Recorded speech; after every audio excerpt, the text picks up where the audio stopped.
Voilà. Zdravo! Živijo vsi.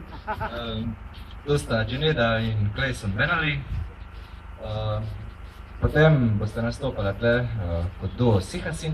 Did I pronounce it right? Okay. Zdaj bomo imeli malo predavanje, diskusijo, se pravi, tako da lahko tudi kaj vprašate, če vas kaj zanima. In to je to, no. Prihajajo pa z Arizone, ja. So do most of you understand when I speak? Do you speak English? Sorry. Do you speak Navajo? Navajo. Yate She.A. Jenede Benally Yenisha. Hello, my name is Jenede Benally. She.A. Be'etla Chi'i Nishle Ado Twedichini Bashishchin. And you all understand this, I know. I am, on my mother's side, I'm born for the Redcoat people, also known as the Russian, and I am, on my father's side, born for Bitterwater, Nakai Dina'e Dashanella, the ones that are called the Wandering People. The Wandering People are my paternal grandparents, Ado Polish Olyegi Dashache. The ones that they call Polish are my maternal grandparents. Dithlegene De Nasha. I'm originally from Black Mesa, Arizona, Ado Kintlana Eshihowan, but Flagstaff, Arizona is where I'm living. That's where my home is. So, thank you. Yeah, Claysona Benally, Dashachine. My name is Clayson, and it's an honor to be here.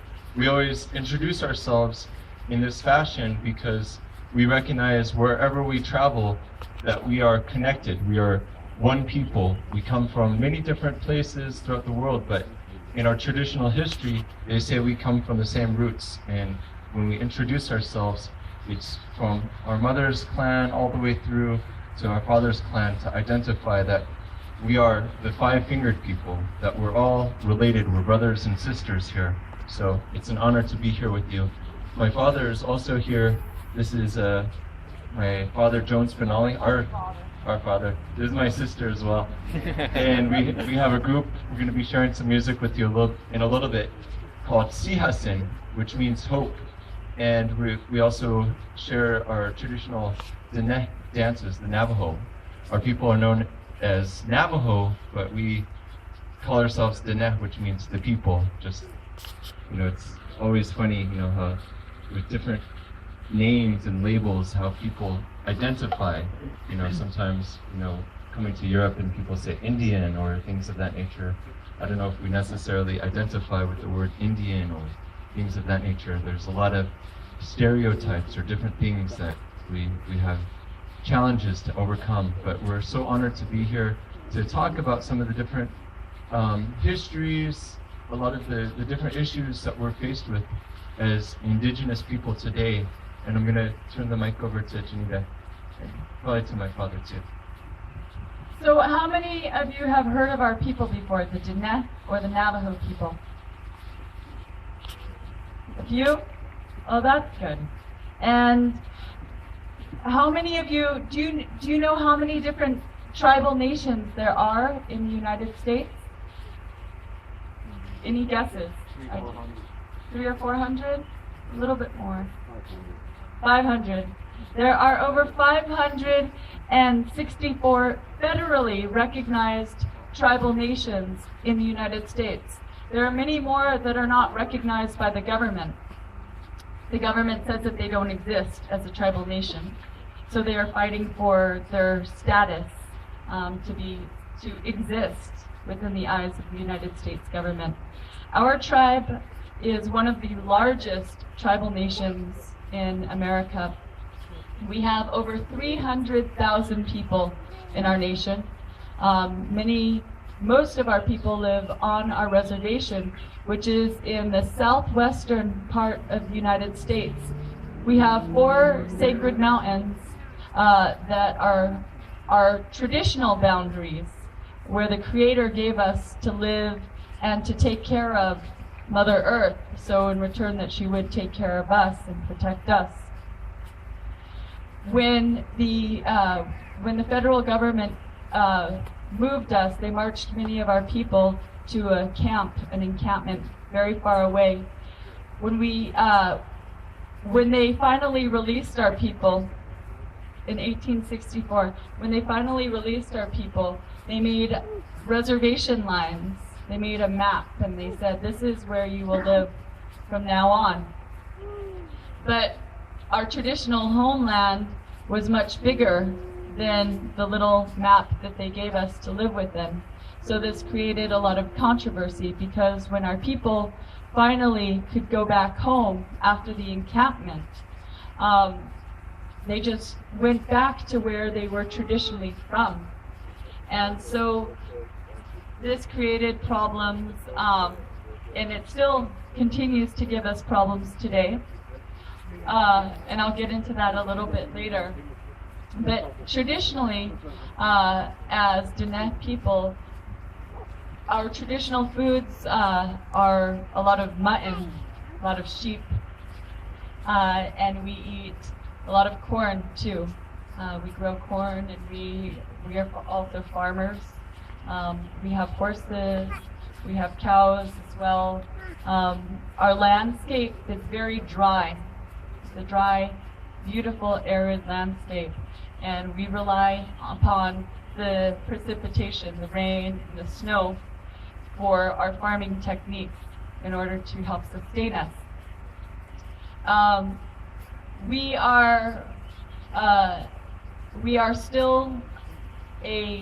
still have a strong culture. We still have a strong language. Our language was almost wiped out. But our own Navajo Nation government made a Navajo Nation law that all people, all school-age children, would learn how to speak and read and write in our Navajo language. So that brings our culture back. More and more of our young people are learning the language and conversing, which is very important, because then our children can talk to our elders, because many of the elders still do not speak English. Speaking of that, does everybody understand? Bye. Yeah. Okay, good. So there's a lot of history that our people have. There's a lot of history that still relates to the struggles that we're facing today as Indigenous people. Sadly, in the United States, as tribal people, we're still fighting for a lot of for our rights, for our basic rights, for religious rights. We're fighting to protect our sacred places, which are not on our reservation. One place in particular that we've been struggling to fight for is called Dakosni, which is, in English, the Holy San Francisco Peaks. And this place, if you can imagine, that it's a beautiful high desert landscape, and there's a beautiful set of mountains. It is a volcano, but the top blew off, and now it's kind of a bowl of mountain. And so this sacred place it's holy to 13 tribal nations in the Southwest, which is remarkable. It's remarkable because that many,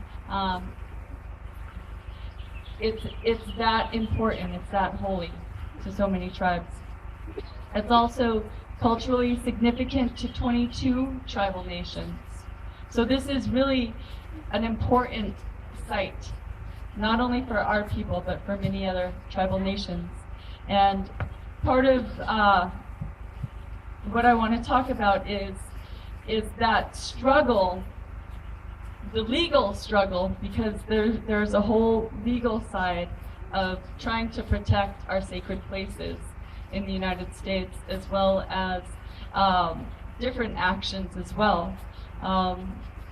And so, coming from talking about the legal standpoint, in the 1970s, when they were making the ski resort, the tribes pleaded with the federal government because this land, this holy mountain, is on Forest Service land, which is it's managed by the Forest Service, but it's federal government. So it's a public land, but the tribes have no control over what happens to this holy mountain.